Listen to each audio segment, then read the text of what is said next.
Ya, muy bien. Vamos a ir a a la segunda charla. Ya, como se han dado cuenta, en la primera he intentado condensar un montón de conceptos y poner los escenarios clínicos más frecuentes, lo que vemos nosotros día a día, ¿no? Para que tengan una idea de qué cosa pueden ver en emergencia, de qué cosa o cómo se enfoca, qué debemos hacer con este tipo de pacientes, ¿no? Es un montón de información, ¿no? Para poder ponerlo en una hora, pero hacemos el intento. Lo mismo vamos a hacer con nuestro química. Son temas gigantescos, ¿no? Simplemente para ver o una pequeña evaluación, o mejor dicho, una pequeña parte de este tema, sí podremos 2 horas tranquilamente sin llegar incluso al tratamiento, ¿no? Así que, por favor, acá también presten mucha atención, ¿ya? Porque también van a haber un montón de conceptos por ahí. Voy a intentar no ser no detenerme tanto en los estudios, ¿ya?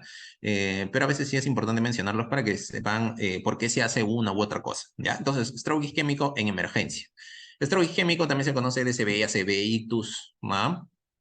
Es la mayor causa de muerte y discapacidad neurológica a nivel del mundo, ¿no? Más que las muertes es la discapacidad, que es lo más importante, ¿sí? Tiene una alta prevalencia, es en donde han habido la mayor cantidad de avances en neurología, ¿ya? Antes de la intervención moderna, por ejemplo, tenía una mortalidad del 10%, 50% quedaba con una discapacidad severa, ¿ya? Y un cuarto necesitaban una persona al costado para poder sobrevivir, ¿sí?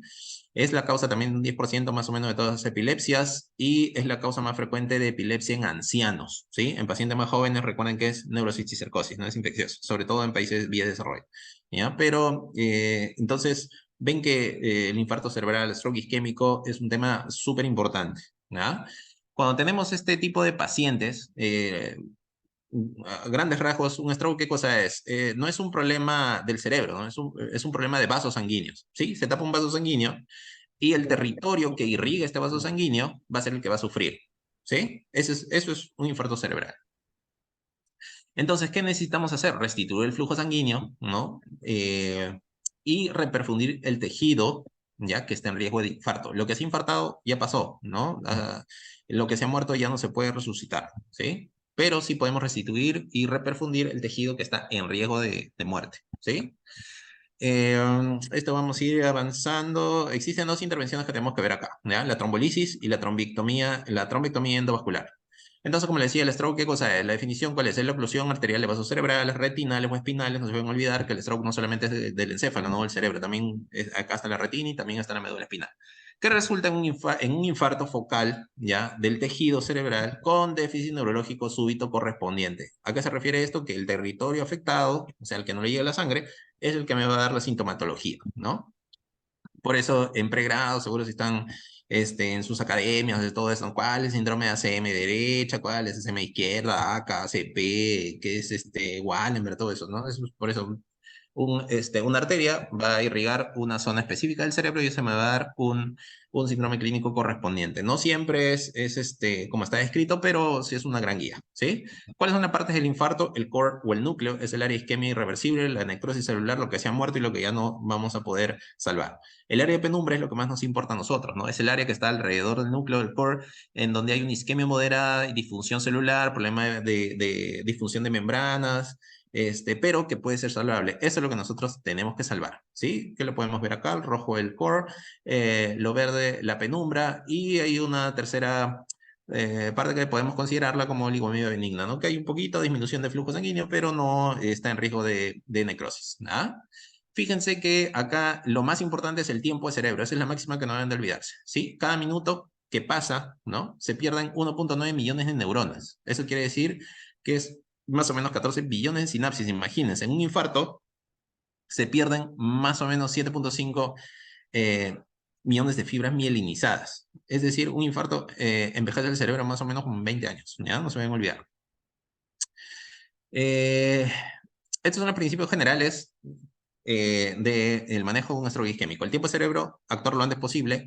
No hay que reducir la presión arterial, ¿sí? Porque normalmente la presión va a subir, ¿sí? Va a subir porque va a tratar de liberar, o sea, una elevación de la presión va a tratar de empujar ese coágulo, hacer que se libere ese vaso que está ocluido, tapado, ¿no? Entonces, y eso también va a abrir las colaterales, todo eso. Si ustedes le dan su captopril sublingual y ese tipo de cosas, van a quitar ese efecto protector de la presión, ¿no? Entonces, lo que está en penumbra lo van a necrosar, ¿sí?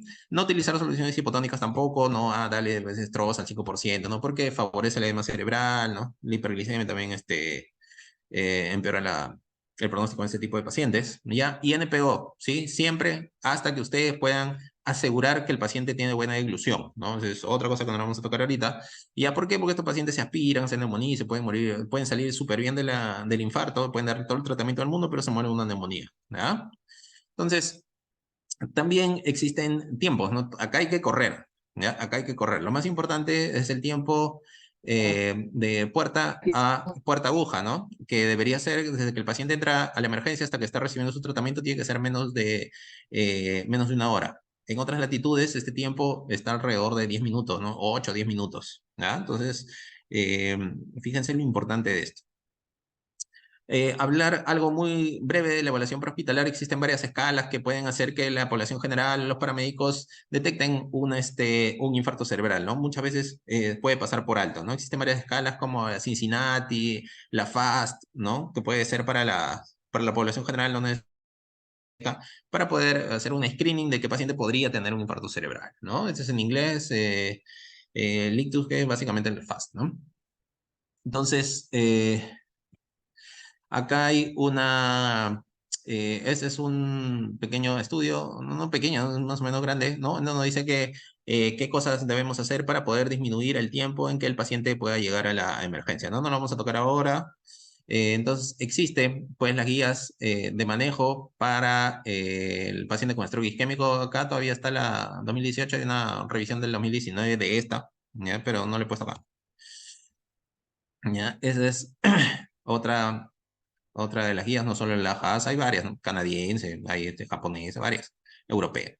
Ya. Entonces, casi todas las intervenciones en stroke, ¿ya? Tratan o se basan en el ranking, ¿sí? Esto varias veces me van a escuchar decir ranking 2 3, ¿no? Acá lo que se trata de tener es un paciente con ranking de 2 o menos. Fíjense, discapacidad leve, pero que pueda hacer todo, ¿no? Puede hacer sus cosas sin asistencia. O sea, que sea un paciente independiente, ¿no?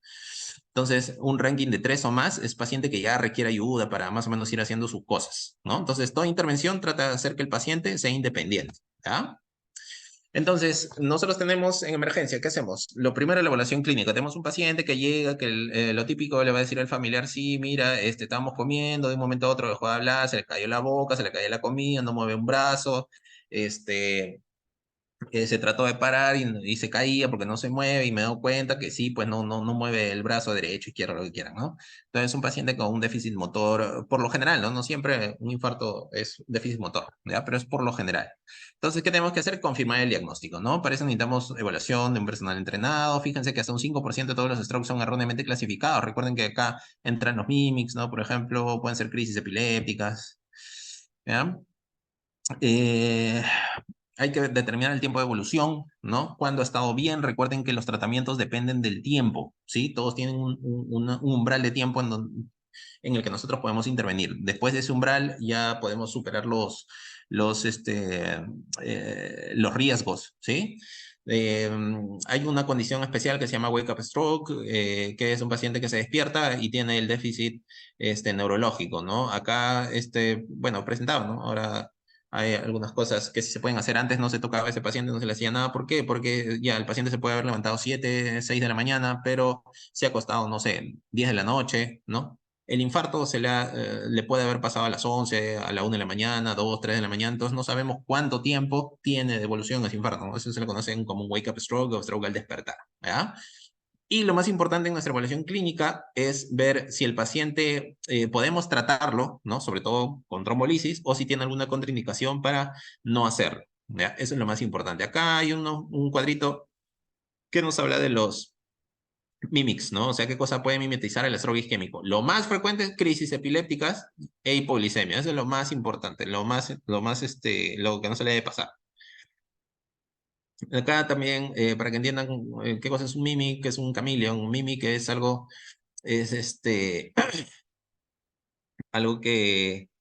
eh, que parece un stroke, ¿ya? Pero que no lo es, ¿no? Por ejemplo, un estado positral, una parálisis de todo, ¿ya? Y un chameleon es un stroke que se presenta como si no fuera un infarto cerebral, ¿no? Por ejemplo, vértigo, ¿no? Se pone un vértigo periférico, no, y era un infarto territorio vertebrobasilar, ¿sí?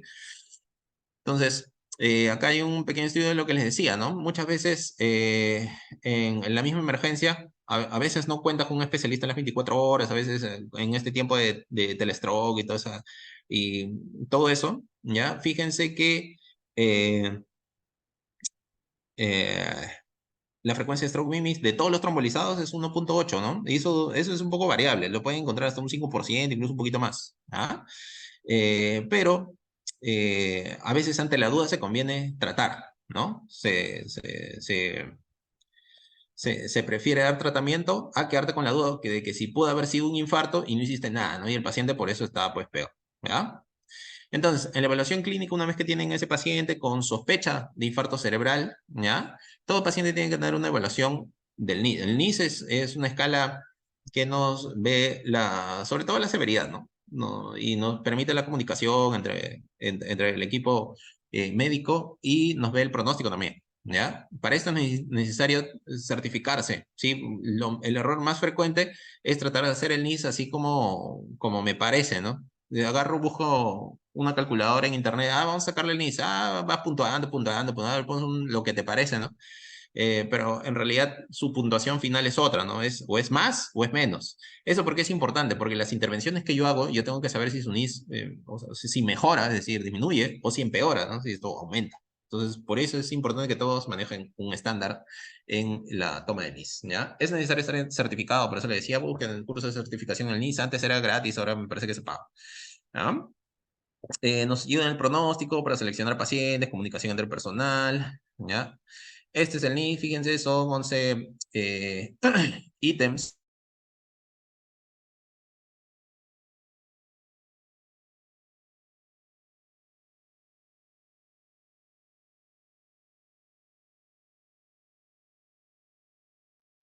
Ya, fíjense que el NIS también nos sirve para ver pronóstico. Fíjense que un NIS de 11 a 12, ¿ya? Nos habla de que un paciente tenga una oclusión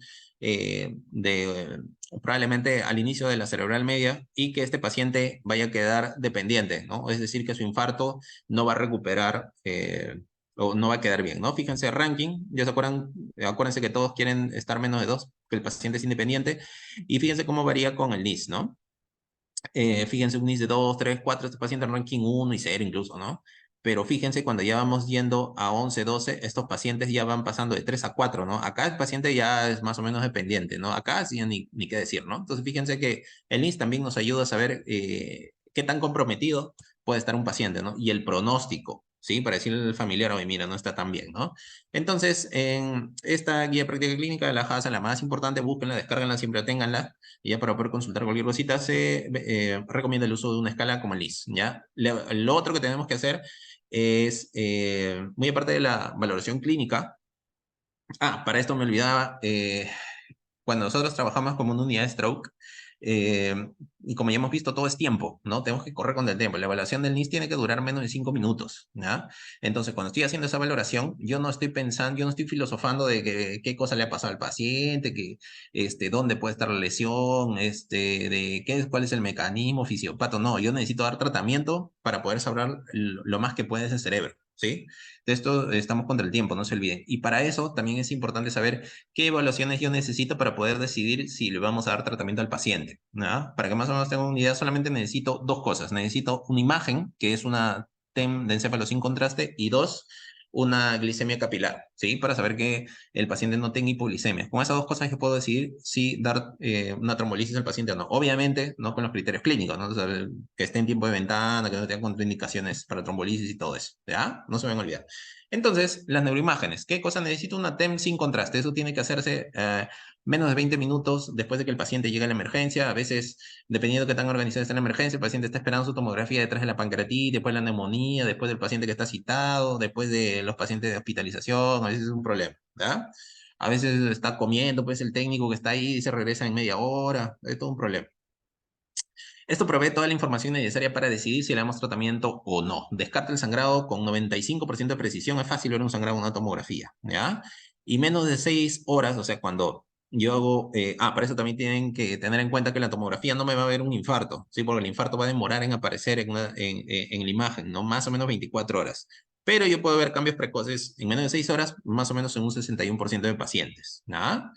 Entonces, yo para poder decidir si le doy tratamiento con trombolisis, yo tengo que ver una tomografía normal. Por lo general tengo que ver una tomografía normal. Podría haber algunos cambios precoces, ¿no? Y algunos cambios me pueden predecir una obstrucción más proximal de la CM, es decir, que el infarto sea un poco más grande. Ya, esto vamos a irlo pasando. Este es uno de los signos precoces. Esto se llama el signo de la cuerda o el signo de la cerebral media hiperdensa. Fíjense que es una tomografía simple, ¿no? Sin contraste, pero acá parece que la cerebral media tuviese contraste, ¿no? Esto es un signo precoz de un infarto y nos dice que es una oclusión proximal de la cerebral media, es decir, y que este infarto va a ser gigante, pues va a ser grande, ¿ya? Por lo cual el pronóstico es un poco peor. El Aspects también es una herramienta que nos puede ayudar para poder ver pronósticos, si el paciente va a ir bien, va a ir mal, ¿no? Un Aspects menos de 7, eh, por lo general me predice que el paciente no va a mejorar, va a tener dependencia funcional y todo eso. Entonces es un score que divide todo el territorio de la ACM en 10 territorios, ¿no? Entonces conforme están yendo, conforme están comprometidos, es decir, hay borramiento de surcos, hay cambios precoces, yo le voy quitando un punto a los 10, ¿no? Entonces, por ejemplo, si yo tengo una lesión M1, M2, M3, se ve medio raro, medio extraño, yo tengo un aspecto de 7 ahí, ¿no? Entonces, eso es un infarto más o menos grande, ¿ya? Es para que tengan una idea más o menos, ¿no? No vamos a detener mucho ahí. Recuerden un aspecto menos de 7, peor pronóstico, ¿ya? Eh, También, muy aparte de la tomografía simple, ¿ya? Últimamente, aunque ya no es últimamente, estamos hablando ya desde el 2019, 2020, casi 5 años ya. Fíjense, eh, ya se deben utilizar otro tipo de tecnologías para la toma de imágenes, ¿no? Acá estamos hablando de dos tecnologías distintas, pero que nos sirven más o menos para lo mismo, ¿ya? La resonancia perfusión y la temperfusión. Estas dos son imágenes especiales que básicamente, para que me entiendan, tratan de cuantificar la zona de penumbra, es decir, cuánto de tejido viable y que puedo salvar potencialmente existe, ¿sí? Lo que trato de ver es un mismatch entre el área del infarto, que debe ser pequeñita, y la zona de penumbra que debe ser grande, ¿no? Eso quiere decir que hay una gran área que puedo salvar, por eso yo tengo que intervenirlo lo más rápido posible, ¿sí? No se vayan a olvidar.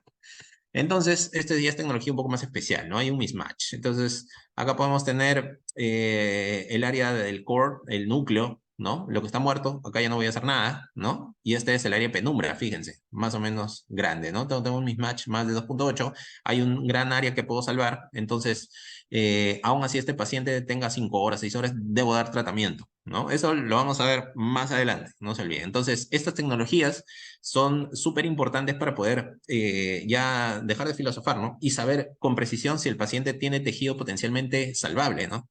Que eso nos puede ayudar a tomar decisiones cuando, sobre todo, ¿no? Cuando estamos fuera de tiempo de ventana, entre comillas, ¿ya?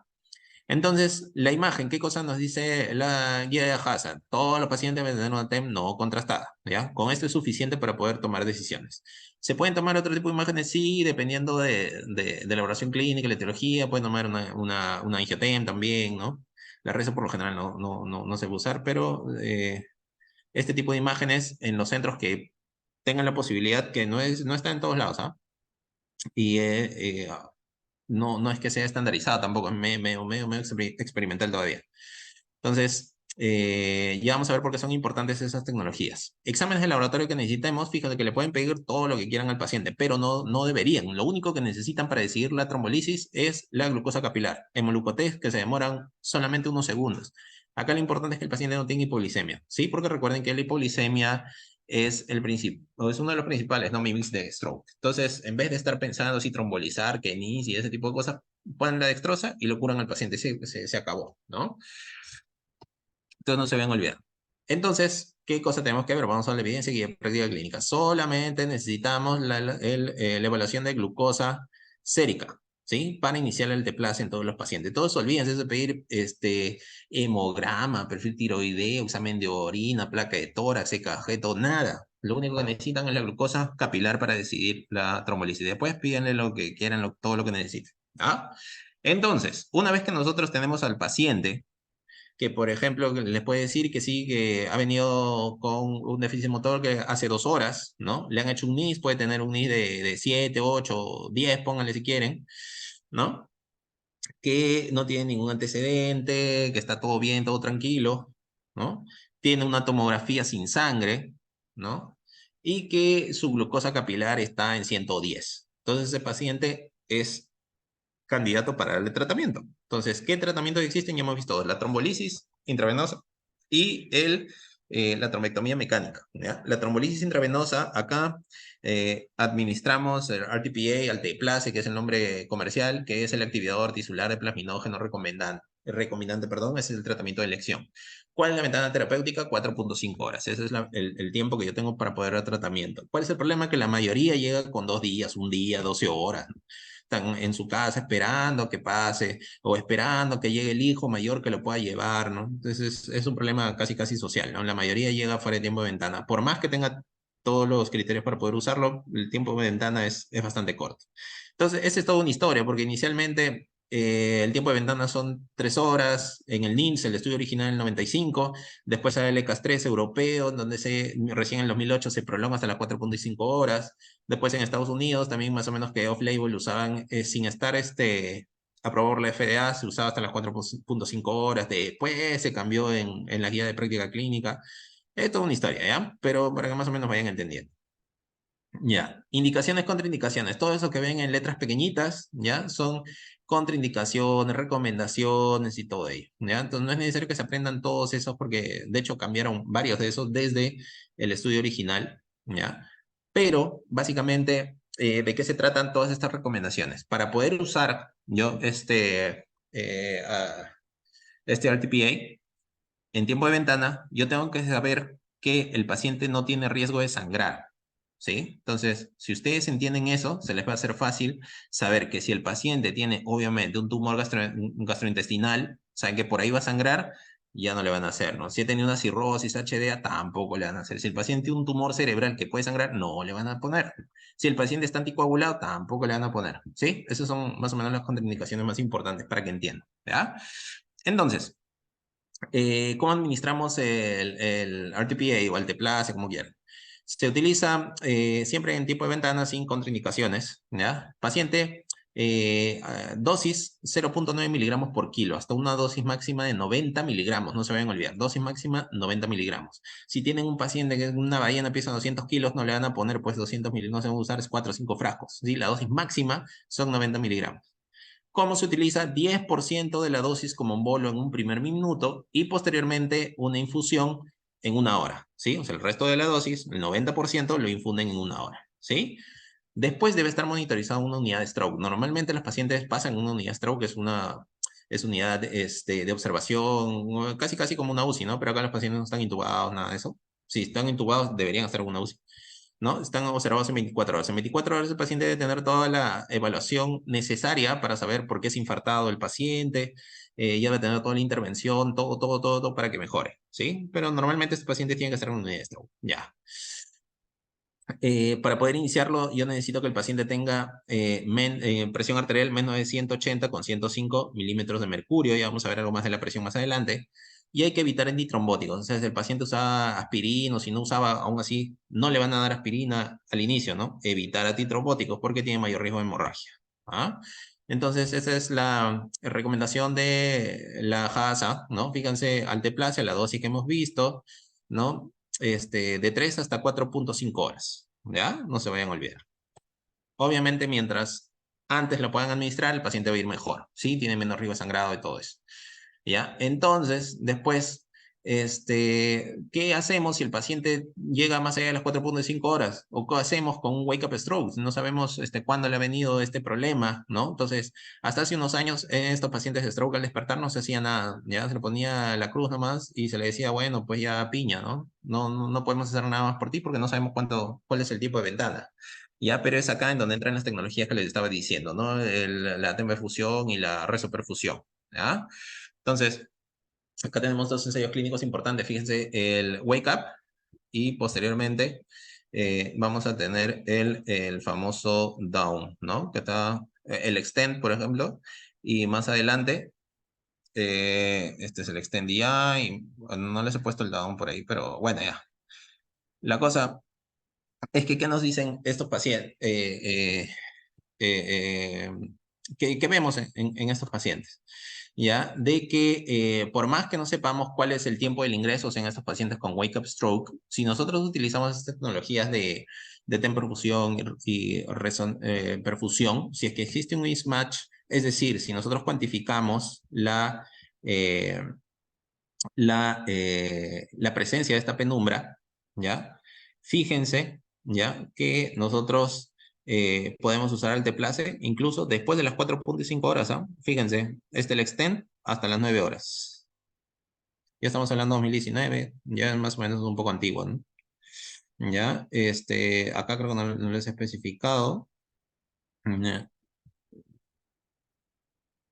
ya el extend ya, bueno, lo mismo. La cosa es que, ya para no irlos mareando, esas tecnologías nos ayudan, ¿sí? Nos ayudan a poder ofrecerles tratamiento a pacientes que puede que no hayan sido candidatos antes, ¿sí? ¿Cuántos pacientes no se les da tratamiento porque no entran a estos criterios o estos criterios de inclusión, ¿no? Pero con la ayuda de estas tecnologías sí podemos cuantificar que tenemos tejido potencialmente salvable y podemos dar tratamiento a pesar de eso.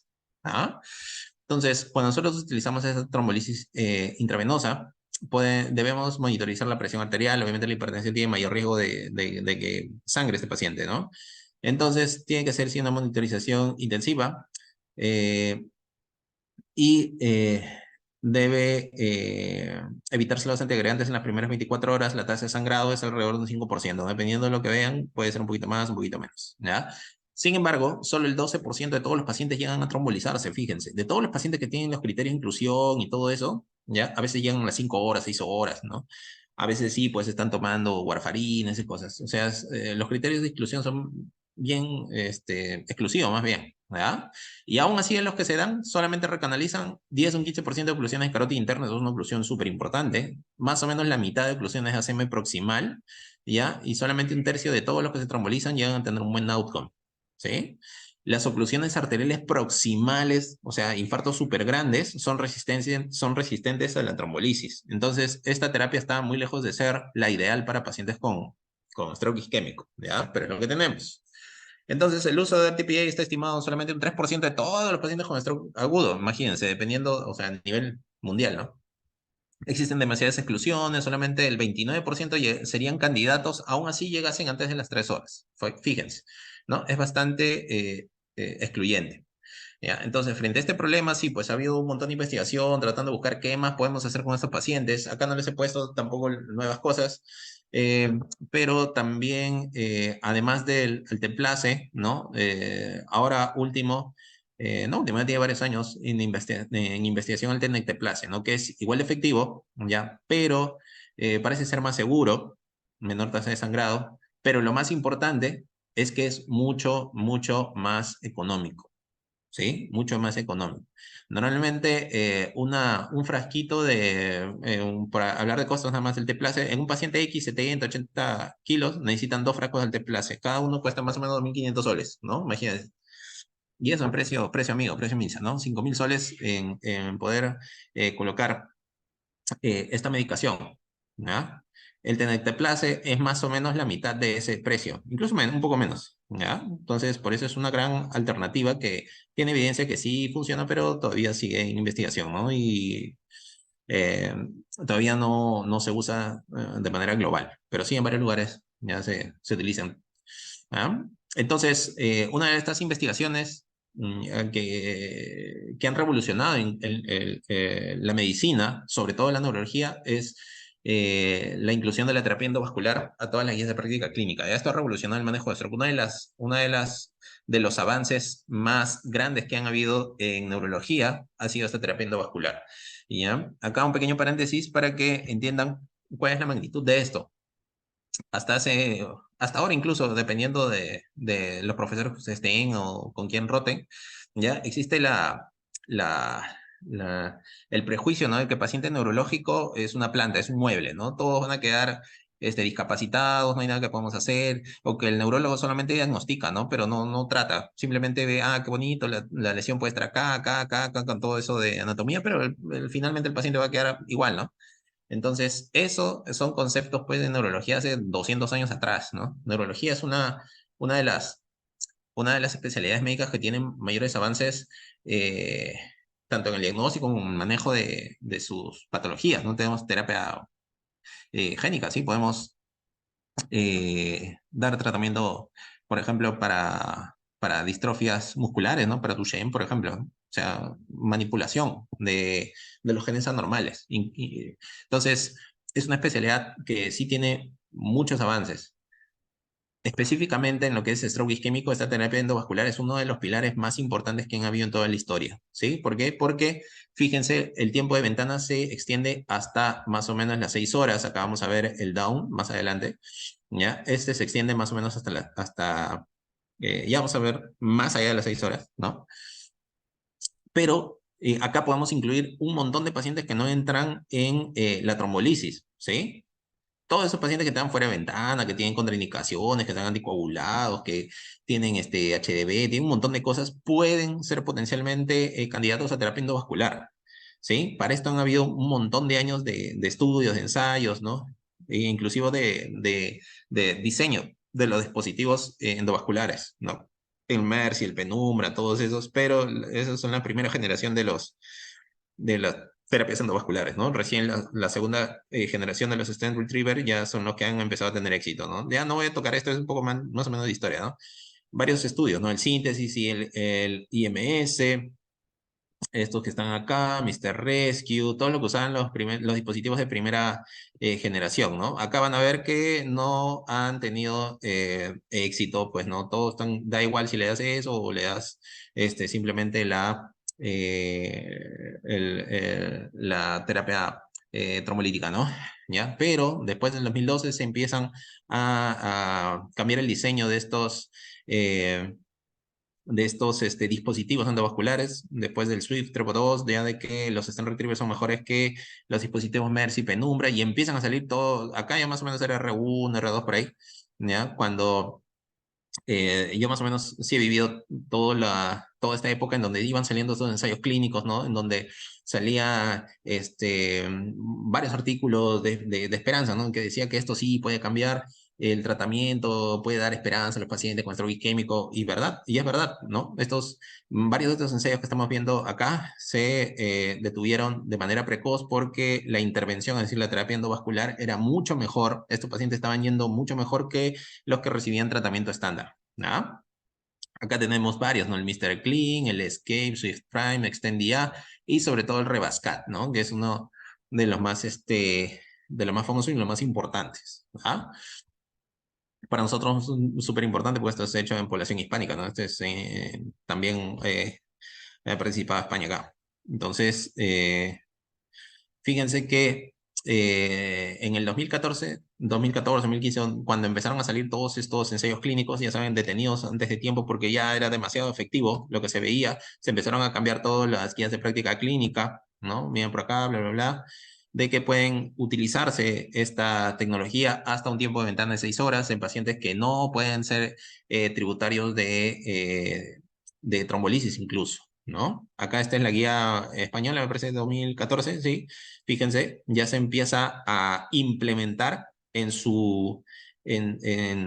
esta guía, pues, ¿no? Hasta 8 horas, por ejemplo, ¿no? Pero internacionalmente, fíjense, en la JASA, en el 2000, es la actualización de las guías del 2013, ya en el año 2015 también ya se empiezan a indicar las terapias con stent retriever, es decir, las trombectomías mecánicas, ¿no? Entonces, eh, posteriormente, ya, ¿qué cosa se debe utilizar? La trombectomía mecánica. Pacientes deben de recibir trombectomía mecánica si cumplen estos criterios, ¿no? Básicamente, que tienen 6 horas de tiempo de ventana, ¿no? Entonces, está en estándar hasta las 6 horas de que el paciente presente este evento vascular agudo, ¿ya? Sin embargo, ya, Hola. Me mandaron en un paciente. pacientes que nosotros podemos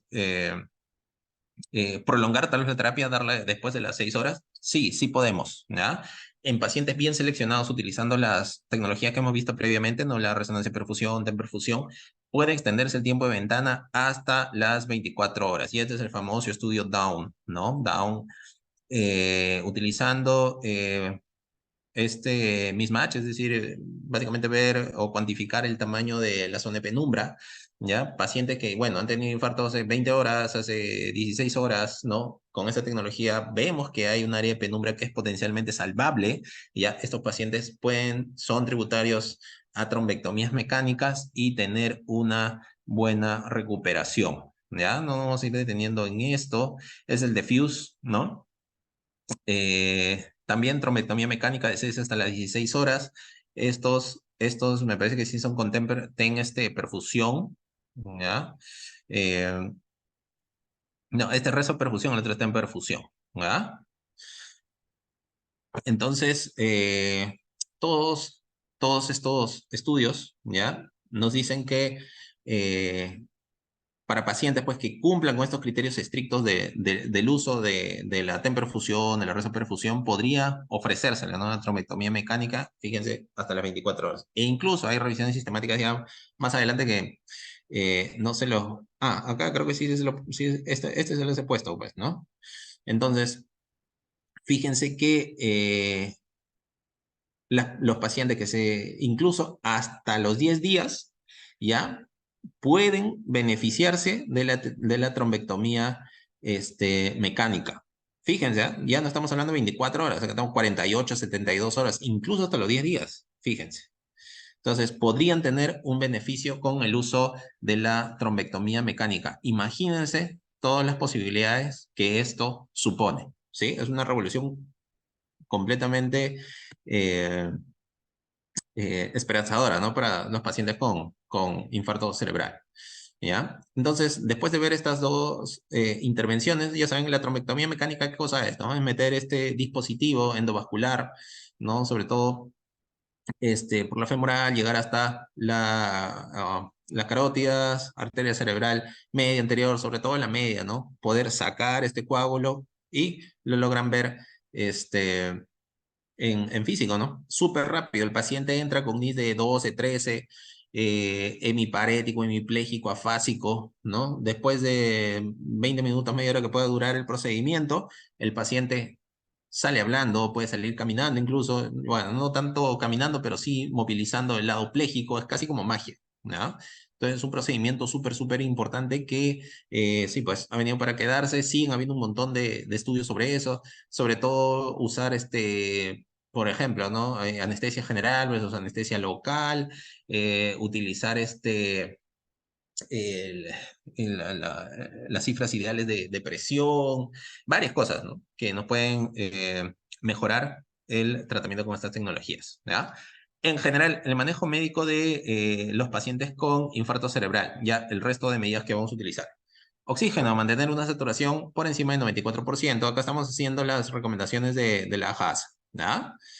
La presión arterial es uno de los puntos más importantes. Acá hay que tener en cuenta la autorregulación cerebral, como les decía, ¿no? La autorregulación cerebral, ¿qué cosa es? El cerebro va a mantener un flujo sanguíneo constante independientemente de la variación que vayamos a tener en la presión arterial sistémica, ¿no? Entonces, ustedes pueden estar renegando, pueden estar haciendo ejercicio, pueden tener algún problema, ¿no? Su presión sistémica puede subir, su sistólica, diastólica, ¿no? Pero tu cerebro va a seguir funcionando igual. Lo mismo, pueden tener algún problema infeccioso, ¿no? Por ahí diarrea, pueden, no sé, tener sangrado, tal vez alguna chica puede tener una metrorragia, ¿no?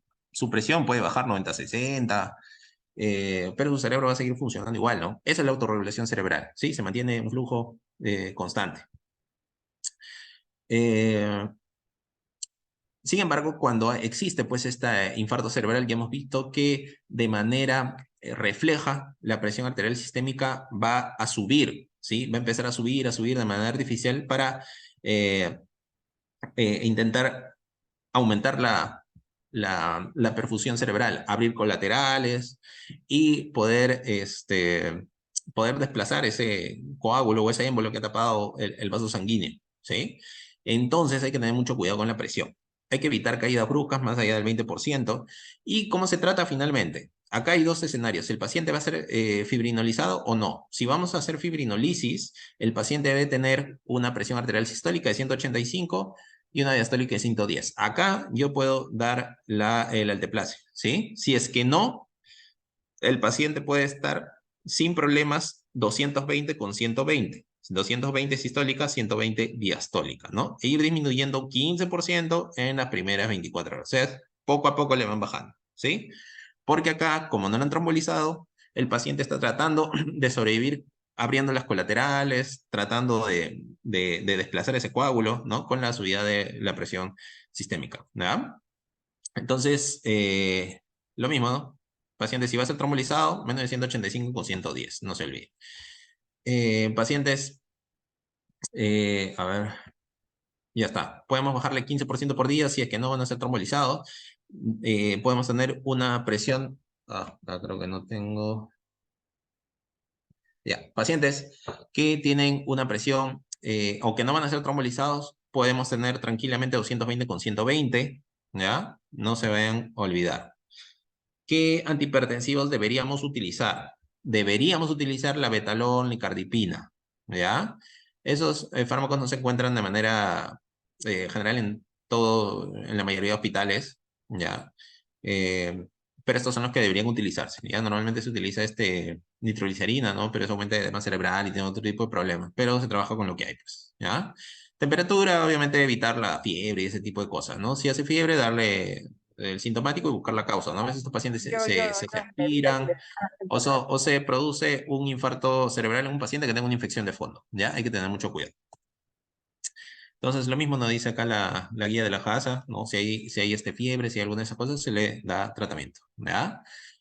La glicemia, ¿cómo debemos manejar la glicemia? La glicemia debe estar entre 140 con 180, ¿ya? Esta es la recomendación del 2013, pero en la guía española, ya en 2015, debe estar menos de 155, pero esto es lo que usamos más o menos, ¿ya? Acá tenemos que entender que la hiperglicemia es un factor deleterio, ¿no? De mortalidad en pacientes con stroke isquémico, ¿ya? Pero ustedes se preguntarán, ¿por qué no tenemos al paciente entonces con valores normales, ¿no? Un 110, que esté tranquilito, ¿no?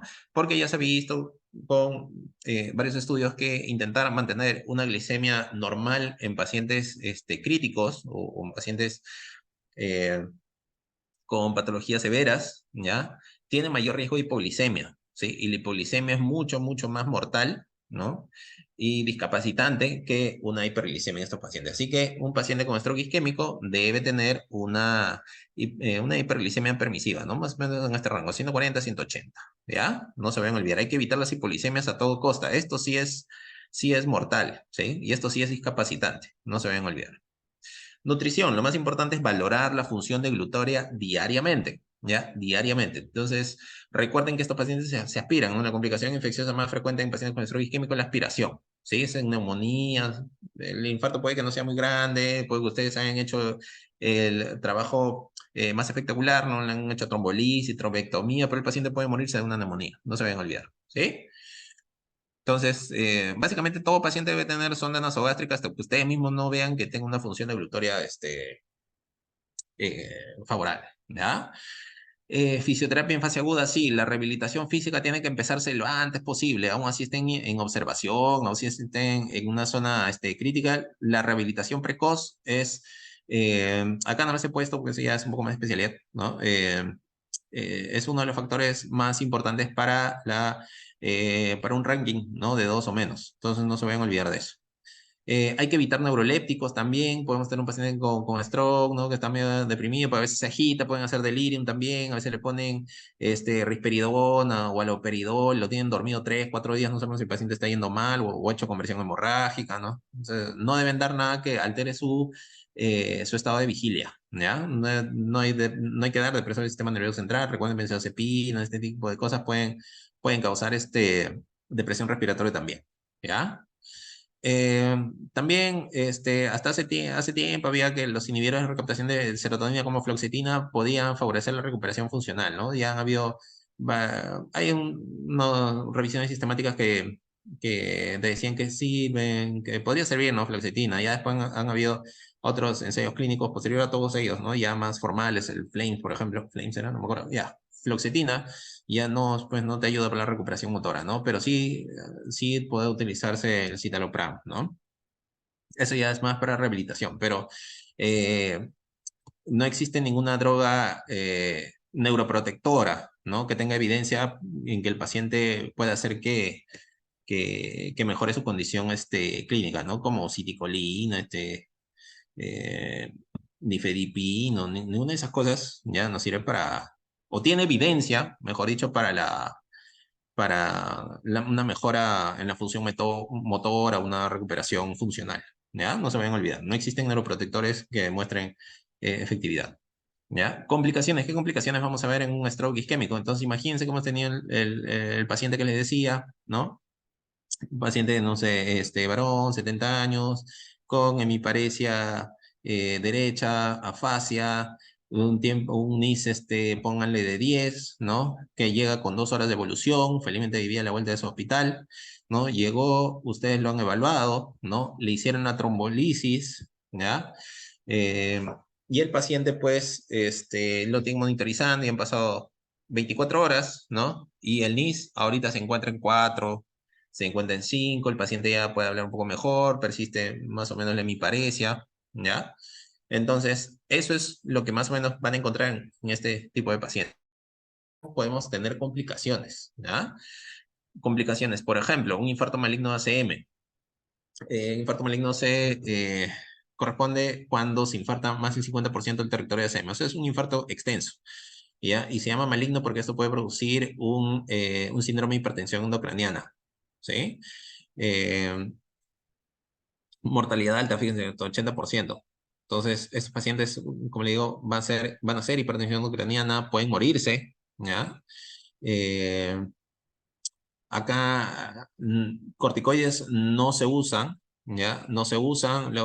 Ya en el manejo, por ejemplo, de hipertensión ucraniana, corticoides, lo que va a disminuir es el edema vasogénico, ¿no? Edema vasogénico es cuando hay disrupción de la barrera hematoencefálica, ¿no? Si abre la barrera hematoencefálica, por ejemplo, con tumores, ¿no? Los tumores van a producir eh, factores eh, inflamatorios, ¿no? Que van a abrir esta barrera hematoencefálica, los corticoides van a simplemente cerrarla, ¿no? En el edema citotóxico sí va a haber destrucción, ¿no? Va a destrucción de estructuras, los corticoides no van a hacer nada. Entonces, eso se llama edema citotóxico. Cuando se produce este infarto maligno, el edema que vamos a tener es un edema citotóxico. Entonces, acá los corticoides no van a tener mayor uso, ¿ya? Más bien va a disminuir las defensas del paciente y va a promover las infecciones, no se usa, ¿ya? Acá sí podemos utilizar manitol el 20% y va a disminuir de manera transitoria al menos la presión intracraneal, ¿no? Si prosigue, ¿no? La inflamación, ¿no? Aún así le sigan dando manitol, el paciente puede ir empeorando, ¿ya? No ha demostrado disminuir mortalidad de las secuelas, no recomendado de manera, o sea, como tratamiento principal, ¿no? Acá estamos viendo un poco del manejo de hipertensión endocraniana, ¿no? Que no es el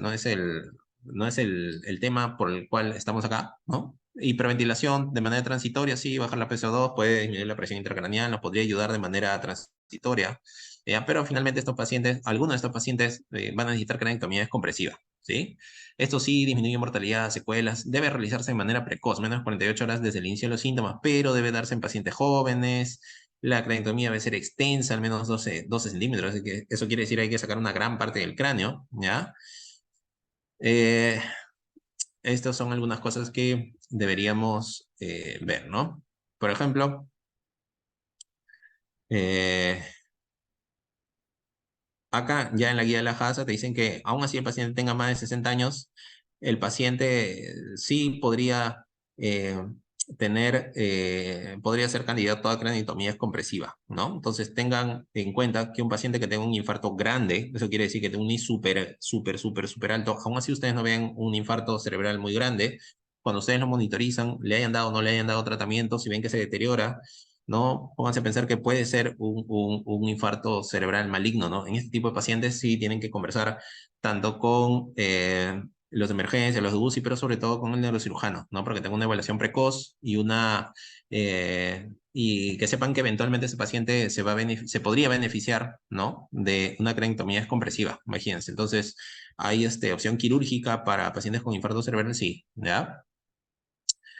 También pueden haber crisis epilépticas, no es lo más frecuente, ¿ya?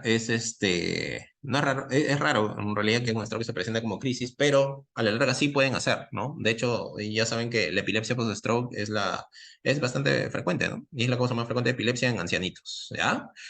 Eh, no se usa ya los anticonvulsivantes como profilaxis, ¿ya? No se utiliza como profilaxis, podemos utilizar varios de esos, ¿no? Eh, lo más frecuentemente usado es el levetiracetam, ¿no? Que es lo más seguro que existe. Básicamente, si el paciente, hay que saber dos cosas, ¿no? Si es una crisis precoz o tardía. Una crisis precoz, algunas en una semana, 2 semanas, ¿no? Si se presenta una crisis precoz, ¿ya? La tasa de progresión epilepsia es baja, ¿no? Menos del 10%, 5% más o menos. Entonces, esos pacientes puede que no necesiten tratamiento antiepiléptico a la larga, ¿no? Por lo general le das tratamiento un mes y listo, después se lo quitas, no pasa nada, ¿ya? Sin embargo, pacientes que hacen una crisis epiléptica después de las 2 semanas, es decir, al mes, medio año después, ¿ya? O un año después, estos pacientes sí son epilépticos porque tienen una tasa de recurrencia más o menos de un 80%, ¿ya? Entonces, esos pacientes sí deberían recibir ya tratamiento como epilépticos, ¿no? Otro tipo de problemas, la trombosis venosa profunda, ¿no? Pueden hacer TEP, también mortalidad 25%, de elección, podemos utilizar, sí, pues anticoagulación, pero la compresión neumática intermitente es lo más es lo más adecuado, lo más efectivo. ¿Por qué? Porque los pacientes pueden tener compresión hemorrágica, ¿no?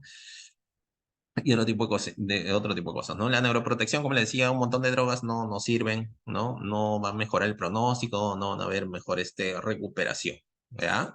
Salvo los que más o menos por ahí tienen un poco de evidencia, es el citalopram, ¿ya? Y cerebrolicina. Ya se lo van a encontrar en una guía de la canadiense, me parece, de terapia física, ¿ya? Tararán. Ya, entonces, en esta guía de la JASA, como le decía, 2019, actualmente no hay tratamiento farmacológico, no farmacológico con factor neuroprotector, ¿ya? Que ha demostrado eficacia mejorando el outcome después de stroke isquémico, ¿ya? Por eso, el uso de agentes neuroprotectores no está recomendado, ¿ya? Por eso, por ahí van a ver el uso de citicolina, nimodipina, ese tipo de cosas, no va a ser no va a ser lo ideal, ¿ya? Muy bien, y ahí dejamos esta charla, ¿no? Me he comido varias cosas en realidad del manejo agudo del paciente con stroke isquémico. Y ya, por ejemplo, si están haciendo la infusión, el paciente pues empeora, ¿no? Cae el Glasgow, ¿no? Y su NIS aumenta, probablemente debe estar sangrando, ¿no? El sangrado se da durante la infusión, por lo general, ¿no? O sea, cuando el sangrado se produce por la trombolisis se da mientras le están dando la infusión. ¿Qué cosa tienen que hacer ahí? Parar el alteplase, tomografía. Si es súper grande, a veces necesita cirugía si no se observa, ¿no? Es importante porque también pueden tener conversión hemorrágica que se da de manera tardía, ¿no? En un paciente de manera tardía, ¿sí? Entonces ahí probablemente el sangrado no tenga que ver con el alteplase, sino tal vez por la misma naturaleza del infarto del paciente, ¿no? O por otro factor, ¿no? Entonces hay varias cosas que debemos tener en cuenta. Ahora, esto es simplemente el manejo inicial en emergencia, ¿sí?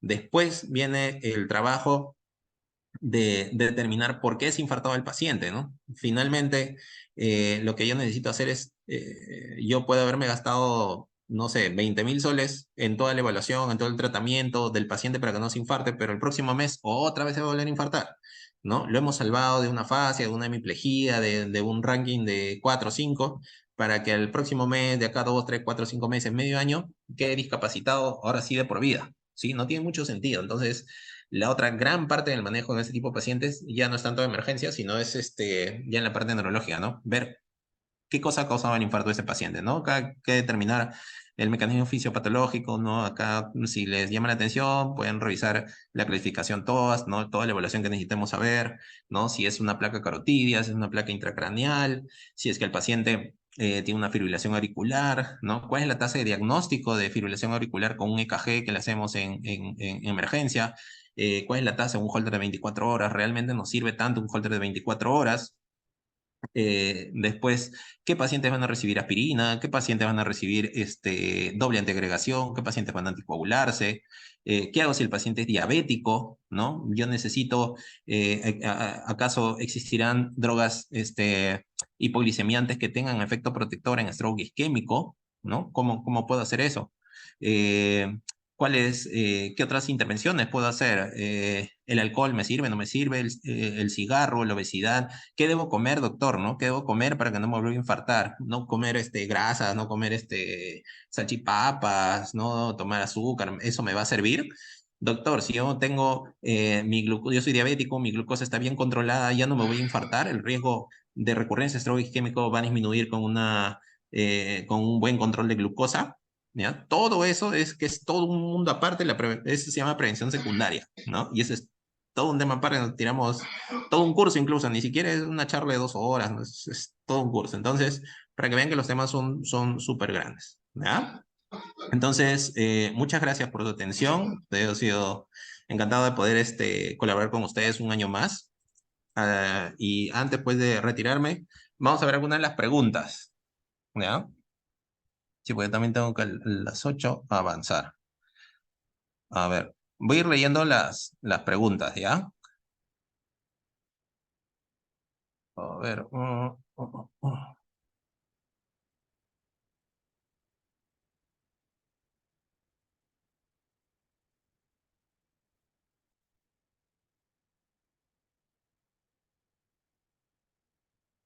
Ya, muy Doctor, bien.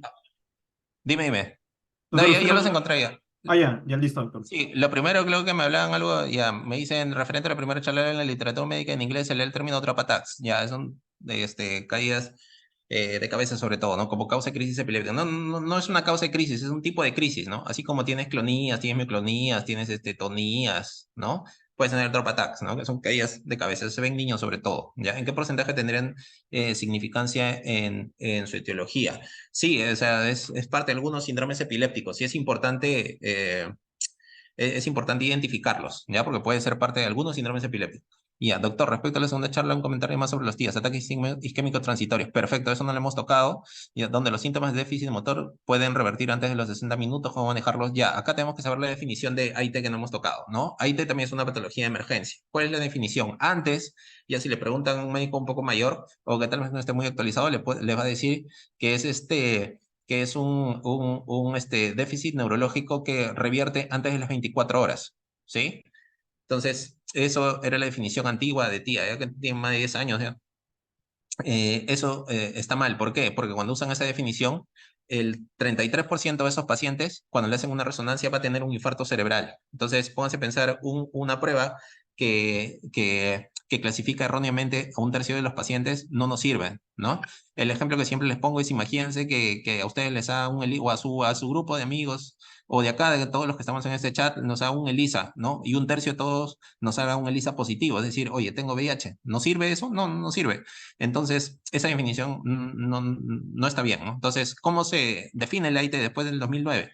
El AIT, para eso se utiliza una definición basada en tejido, tissue-based definition. ¿Qué cosa es eso? Es un síntoma neurológico, sí, isquémico, que remite por completo, pero que cuenta con una imagen negativa. Básicamente es una resonancia magnética negativa. ¿En qué secuencia? En difusión, ¿no? Difusión, FLAIR, todo es negativo, no hay nada. Solamente ahí pueden decir que el paciente tiene un AIT. ¿Sí? Por más que ustedes lo vean que está bien, normal, que el paciente mismo le diga, no, doctor, ya corro, todo eso, le hacen una resonancia y tiene un infarto cerebral, ¿ya? Otro, como bonus, también los AITs tienen que tratarlos como si se hubieran infartados, tienen que hacer toda la evaluación completa, ¿sí? ¿Por qué? Porque tiene una tasa alta de recurrencias. Ya puede que el paciente que ahora lo vean, felizmente haya tenido un AIT, se va caminando, habla todo normal, pero acá una semana, 2 semanas va a regresar ahora sí pléjico, afásico y va a quedar discapacitado toda su vida, ¿ya? Entonces siempre a los AITs tratarlos como emergencias, ¿ya? El ABCD2, ABCD3, ABCD3B no sirve para identificar pacientes que se van a ir a su casa, realmente no, ¿ya? Porque todos deberían utilizar o deberían tratarlos como si como si estuviesen infartados, ¿ya? A ver, otra. Asistencia, ya. ¿La angiopatía amiloide cerebral puede causar ictus hemorrágico en pacientes adultos mayores? Excelente, buena pregunta. Angiopatía amiloide es un problema de betamiloide, ¿no? Recuerden que el betamiloide es una proteína anormal, ¿no? Que también está asociada a la enfermedad de Alzheimer, ¿no? Aunque el Alzheimer es también con o vías neurofibrilares, tau también, ¿no? pero el beta-amiloide, en vez de depositarse en el parénquima cerebral, acá se deposita en los vasos sanguíneos, ¿sí? Por lo cual produce angeitis, pues, ¿no? Produce inflamación en los vasos y estos sangran. ¿Qué es lo típico en la angiopatía amiloide? Es un paciente con hemorragias lobares, ¿sí? Son microhemorragias en la superficie del cerebro. Cuando tenemos una hemorragia por hipertensión, eso se va a dar en territorios profundos, ¿no? Recuerden su neuroanatomía, van a ver, fíjense, territorio de lentícula estriada, o sea, en putame, en cápsula interna, por ahí. Por ahí se dan las hemorragias hipertensivas. En la superficie se dan la angiopatía amiloide, ¿ya? El paciente va a tener clínica, por lo general no tiene clínica hasta que se producen un montón de hemorragias pequeñas y empieza a tener déficit cognitivo, ¿no? Ya se empieza a olvidar las cosas y ese tipo de problemas. La angiopatía amiloide también se da en adultos mayores, sí, fíjense, criterios de Boston 2.0, ¿no? Tiene que tener más de 55 años, no tener una causa hipertensiva por lo general, ¿no? Y que tenga pues una imagen que vaya a esto. Ya es un tema bien interesante la angiopatía amiloide cerebral. Acá también, por ejemplo, existe una manifestación clínica, ¿no? Que son los amyloid spells. ¿Ya? ¿Qué cosa es eso? Que se puede presentar como una crisis epiléptica, ¿no? O que se puede presentar como un AIT. Ya pueden ser síntomas transitorios que pueden simular un stroke isquémico o una crisis epiléptica. A ver, ¿qué más? Doctora, en contexto de SERUMS, en un lugar alejado con condiciones mínimas, ¿cómo podemos manejar a un paciente con probable diagnóstico de ictus hasta referir? Ya, acá, miren, si en el corazón de Lima los pacientes llegan pues con un día, 2 días de que se han infartado, allá en el SERUM me imagino que deben llegar pues 2 semanas, 3 semanas después, cuando ya pasó el infarto. Entonces, ahí en lo que tienes que enfocarte es en la prevención secundaria, que el paciente no se vuelva a infartar, ¿no? Entonces, ahí tienes que ver factores de riesgo, ¿no? La presión, controlar la presión, si diabético, ver bien la diabetes, perfil lipídico, si hay dislipidemia, controlarlo. Eso es lo más importante. Si fuma, que no fume, es una de las intervenciones más importantes, ¿no? Y dependiendo de la etiología, si es una aterosclerosis de grandes vasos, es antiagregación. Por lo general, si es aterosclerosis intracraneal, doble antiagregación. Si es un infarto menor, bueno, eso sería más desde el agudo, ¿no? Puedes dar doble antiagregación 21 días. Si tiene FA, pero no creo que en tu posta vayas a tener un Holter, un EKG, ¿no?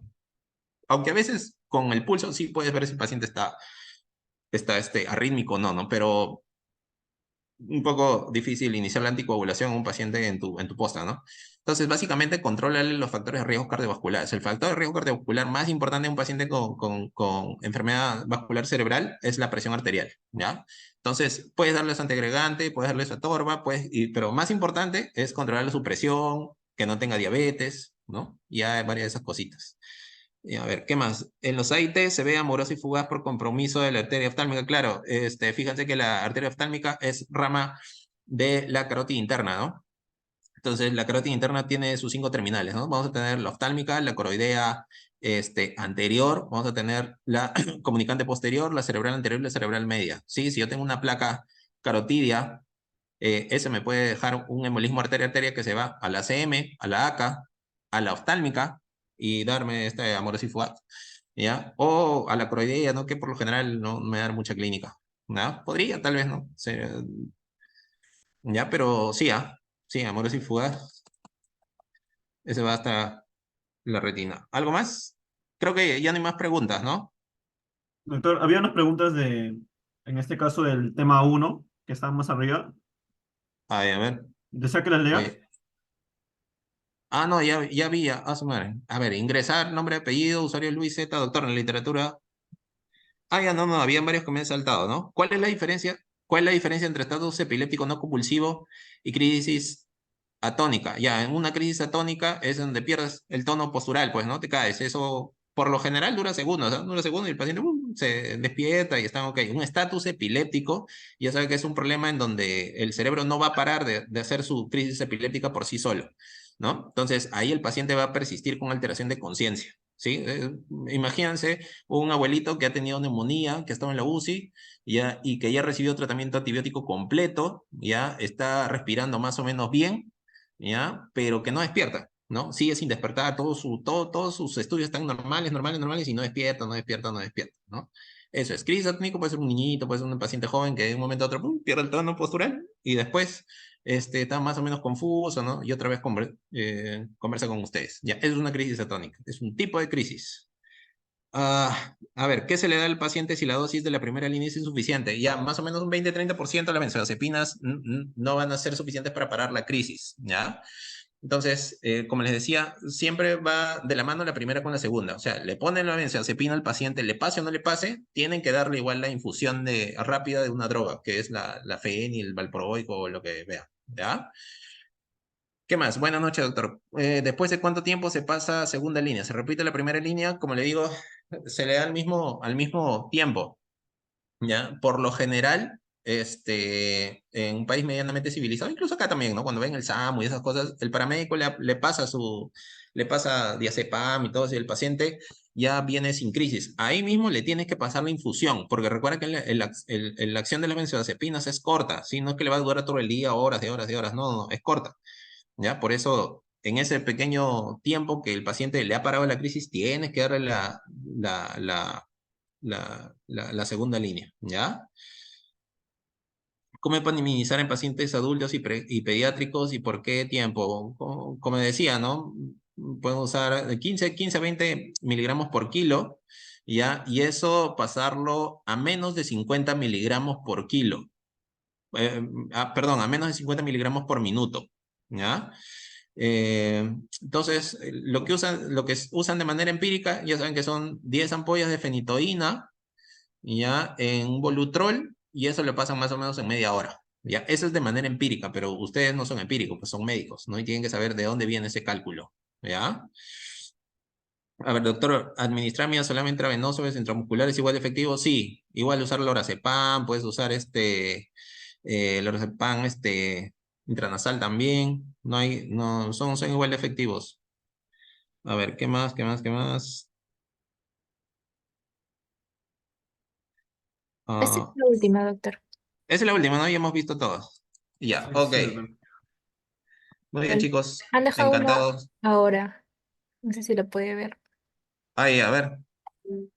Doctor, buenas noches. En el Perú no dispongo de ninguna benzodiazepina parenteral. ¿Puedo usar benzodiazepinas en tabletas por vía rectal? No he visto que se utilice eso. No, no he visto que se utilice eso y no creo que haya evidencia de su uso, ¿no? Porque la preparación en pastillas, ¿no? En tabletas es distinta a la preparación líquida.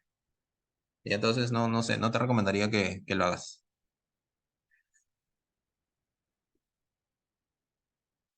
Pero por lo general sí hay. Ya.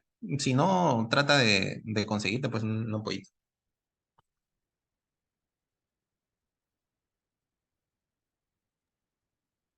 Listo, doctor. Sí, eso parece ser la última de las preguntas. Ya, ok. Entonces, así quedamos pues chicos, ¿ya? Gracias por la oportunidad.